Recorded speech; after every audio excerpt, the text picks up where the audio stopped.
Explore with Jasmine Channel ကနေပြန်လဲကြိုဆိုလိုက်ပါတယ်။ဒီနေ့မှာတော့ဆရာမနိုင်တိုင်းစနေရဲ့ကို့ຫນွေဦးမှာသာပွင့်တဲ့ပန်းဆိုတဲ့စာအုပ်ထဲကနေမာတိကာဆက်နဲ့တည်ငြိမ်တဲ့စိတ်ဆိုတဲ့အကြောင်းအရာလေးကို Jasmine ကဖတ်ပြပေးခြင်းပါတယ်။လူတိုင်းမှာစိတ်ရှုပ်ထွေးတဲ့အချိန်စိတ်မလုံးကြုံတဲ့အချိန်ပူပန်တဲ့အချိန်တွေဆိုတာရှိတတ်ကြတယ်။ဒီလိုအချိန်မျိုးမှာစိတ်ကိုတည်ငြိမ်အောင်မထားနိုင်ရင်ပိုဆိုးသွားနိုင်ပါတယ်။လူကိုဥတီယာမသေးခွဲစေသလိုပြဿနာကိုဖြေရှင်းဖို့ရလဲနီးလန်းရှာမြဖြစ်တတ်ပါတယ်။စိတ်နှလုံးကရေနဲ့တူတယ်။ရေဟာအဆက်မပြတ်လှုပ်ခါရင်ကြည်လင်လာမှာမဟုတ်ဘူး။နောက်နေတဲ့ရေကိုငြိမ်ငြိမ်လေးထားလိုက်ရင်ကြည်လင်လာတယ်။ဒီလိုပဲစိတ်ငြိမ်တဲ့လူကကိစ္စရက်နဲ့ကြုံတဲ့အခါစင်ကျင်တုံတရားကိုထိန်းထားနိုင်တယ်။အသိဉာဏ်နဲ့စင်ကျင်တွေးတောပြီးစီရင်ဆုံးဖြတ်နိုင်တယ်။ပြဿနာကိုပိုရှုပ်သွားအောင်ကနာမငြိမ်တာမျိုးလည်းမရှိဘူး။စိတ်တည်ငြိမ်တဲ့လူကဘဝမှာနေရာလွတ်လေးခြံထားတတ်တယ်။တွေးတောဖို့အတွက်အချိန်ပေးတယ်။ရှုပ်ထွေးတဲ့လောကကြီးမှာကိုယ့်ကိုယ်ပျောက်ဆုံးအောင်မလုပ်ဘူး။ဘဝရဲ့စစ်မှန်တဲ့အဓိပ္ပာယ်က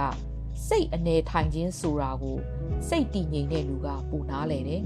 ။စိတ်တည်ငြိမ်လာတဲ့အခါအထီးကျန်မှုကိုခံနိုင်ရည်ပူရှိလာတယ်။အလုတ်ကိုအာယုံစူးစိုက်လာနိုင်တယ်။နေ့ရက်တွေကိုလည်းလေးလေးနက်နက်ဖြတ်တန်းလာနိုင်တယ်။ဒါကြောင့်နေရာလွတ်တစ်ခုမှာငြိမ်ငြိမ်လေးထိုင်ပြီးတရားထိုင်ကြည့်ပါ။ကို့အသက်ရှူသံကိုခံစားကြည့်ပေးပါအတွေးတွေကိုတဖြည်းဖြည်းငြိမ်သက်စေပြီးခန္ဓာကိုယ်ကိုလျှော့ချပေါ်ပါစေ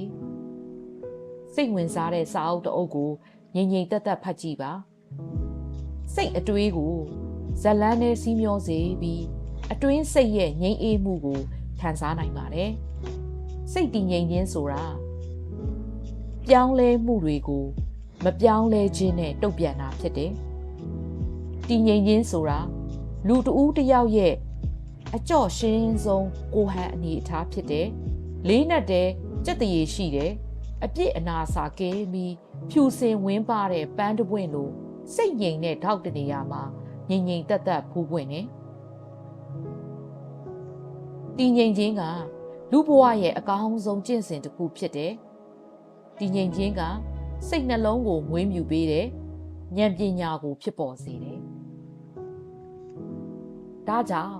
ဒီနေ့ Jasmine ဖတ်ပြတဲ့တည်ငြိမ်တဲ့စိတ်ဆိုတဲ့ခေါင်းစဉ်ရဲ့အဓိကဆိုလိုရင်းလေးကတော့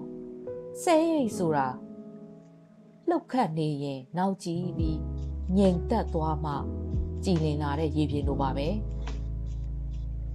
Jasmine တို့ရဲ့လောကကြီးကဘလောက်ပဲရှုပ်ထွေးနေပါစေမိမိရဲ့စိတ်ကိုငြိမ်သက်အောင်ထားနိုင်ခြင်းကသာစင်ကျင်တုံတရားနဲ့ဉာဏ်ပညာကိုပွင့်လင်းစေပြီးဘဝရဲ့စစ်မှန်တဲ့အေးချမ်းမှုကိုရရှိစေတာပဲဖြစ်ပါတယ်။ဒါကြောင့်ဒီနေ့ Jasmine ဖတ်ပြတဲ့ဒီဗီဒီယိုလေးကနေအသိပညာတစ်ခုခုရရှိခဲ့တယ်ဆိုရင်တော့ like လေးပေးပြီးစာဖတ်ရတာကြိုက်တဲ့တငယ်ချင်းတွေစီကိုလည်းမျှဝေပေးဖို့တောင်းဆိုချင်ပါတယ်